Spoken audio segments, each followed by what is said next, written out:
fois. Et oui. Parlons tout de suite du deuxième film de la semaine. Oui, mais du coup, retour chez DreamWorks. Oui, là on retourne chez DreamWorks. Hop, on repasse aux États-Unis encore une fois.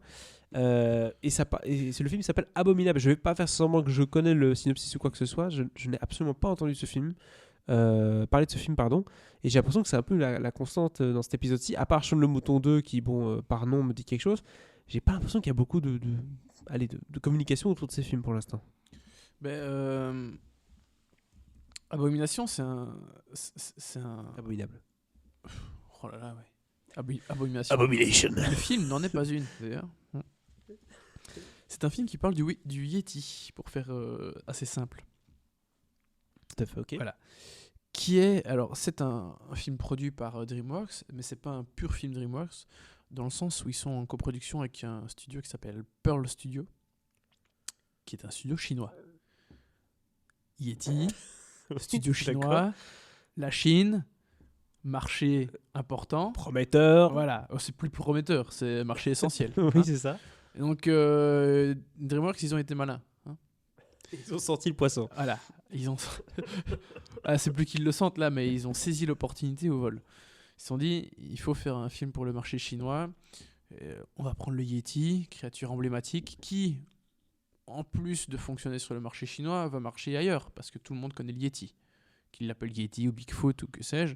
Voilà, tout le monde connaît. Les montagnes. Oui. Le setup. Ouais. Et donc, en gros, en fait, il est question d'un Yeti qui a été emprisonné par un homme très riche et une bande de scientifiques qui va réussir à s'échapper et qui, lors de sa fuite, va tomber sur une petite fille qui s'appelle Yi et elle va comprendre en fait qu'il faut le ramener chez lui. Chez lui, c'est l'Everest, hein, c'est l'Himalaya. Voilà. Et donc, périple, aventure, machin, enfin tu vois le bazar. Et forcément, les méchants veulent récupérer le Yeti. Évidemment. C'est King Kong. Évidemment. C'est une histoire assez simple, mais je pense que les scénarios les plus simples font les meilleurs films d'animation, en tout cas. Ouais, dans l'animation, Pas c'est forcément les essentiel. meilleurs films, mais les meilleurs films d'animation, ce qu'il faut que ce soit compréhensible. Bah, disons que pour quand tous. tu m'expliques l'histoire comme ça, c'est plus facile à comprendre que Maléfique 2. Hein. Ouais, que le Parce que chardonneret. j'ai rien compris. C'est la semaine passée, mais là, Maléfique 2, quand tu lis le synopsis, tu comprends rien. Mais, Si, c'est le bien, le mal. Enfin, oui, bon, d'accord, mais là, bon, c'est plus simple. Quoi. Il y a Yeti, Oui. il faut le ramener Faut chez le lui. ramener chez lui. Point barre. Voilà. Et empêcher Les méchants qu'ils de se fassent revenir. attraper. Voilà, oui, c'est ça. Bah oui. C'est très simple. Et c'est génial parce que, en fait, ça fait une superbe histoire, une grande histoire d'aventure. En fait. Tu pars de Shanghai, de la ville. Et forcément, ils vont traverser des montagnes, ils vont traverser des forêts, plein de types de décors différents. La Chine, quoi. Oui. Bien vu. Mais du coup, il va se passer plein de choses D'accord. que tu peux imaginer. Je peux imaginer. Les méchants vont arriver, machin. Oh, zut alors, non, t'es dans la piège. Ça fait Un peu de tout ça.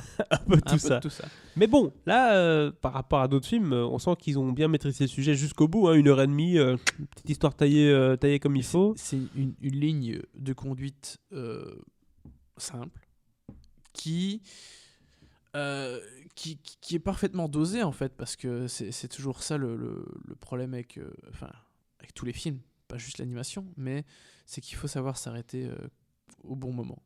Plein de films ne savent pas le faire, et avec l'animation en plus tu t'adresses à un public jeune, donc tu peux vraiment pas dépasser l'heure 30, l'heure 40 tout au plus. Ouais, c'est ça. Mais c'est vraiment un grand maximum l'heure 40 quoi. Ici, voilà, il est plus près de l'heure 40, mais c'est pas un problème parce que tout est une question de dosage, que ce soit dans l'aventure, dans des moments un peu plus tristes, un peu plus tendres, il y a des moments plus drôles aussi. Voilà, un film d'animation, c'est quelque chose qui généralement comporte à peu près tous les ingrédients en fait. C'est du drame, du rire, des larmes. Ça, c'est le paquet parfait d'un film d'animation. Et Abominable, c'est exactement ça. Du début à la fin, tu ris, t'es attendri par les personnages. Le personnage du Yeti, qui est surnommé Everest dans le film, par la petite Yi, il est très bien fait, parce que c'est une très belle animation, mais je veux dire, au-delà de ça, c'est un très chouette personnage. Évidemment, il parle pas, hein, parce que la fille, elle parle pas Yeti, et lui, Yeti parle évidemment pas, enfin, Faut pas commencer à chinois. chanter, quoi. Non. C'est Euh, un Everest. Non, Quoi? non, il n'y a pas de, y a pas de séquence chantée à la Disney, ce qui est plutôt cool. Cela dit, que tu parles chanson, musique, la musique est géniale parce que la petite fille, elle passe, elle joue du violon et elle l'emporte durant tout son périple, ce qui donne évidemment lieu à quelques moments musicaux euh, assez fabuleux.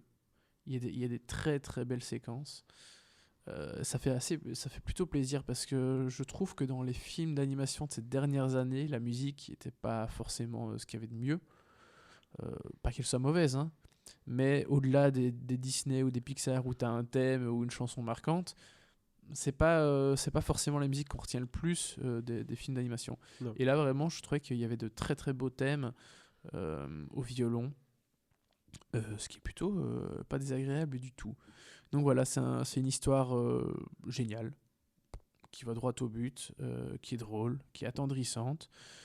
C'est très très beau, l'animation est vraiment superbe, très, très précise, un beau sens, un beau coup de, j'ai envie de dire coup de crayon. Coup de pinceau. C'est pas de la 2D, mais voilà, j'aime beaucoup le design qu'ils ont pris. Voilà, j'aime la musique. Et donc, j'aime beaucoup ce film, tout simplement. Belle surprise, du coup, Abominable. Oui, Très, très très belle surprise. Alors, Bonne recommandation aussi. On avait déjà entendu de bons échos venus du festival d'Annecy, notamment. Donc, je scrutais et je savais que le film avait des bons échos et en tout cas de grandes attentes des gens du milieu. Donc, j'étais très curieux de voir ce que ça allait donner et je ne suis pas déçu du tout. Mais écoutez, du coup, tu donnes combien à Abominable? Un bon 3 étoiles, hein. Un bon 3 étoiles pour Abominable, ça fait un peu remonter les notes là. Ouh. Ouais, Ça fait bah plaisir. oui. Après Maléfique. Alors, le seul petit truc, et encore, moi, ça m'a pas gêné plus que ça, c'est vrai que c'est peut-être pour un public relativement jeune. Vu que voilà, l'histoire est assez Il basique. n'y a pas la double couche DreamWorks Mais habituelle, quoi. si, ça reste pour les adultes. Moi, je te dis, j'ai absolument pris aucun déplaisir. Donc, ça reste bien pour les adultes aussi. Mais c'est vrai que c'est plutôt profilé un peu plus jeune. Très bien. Donc 3 étoiles pour Abominable.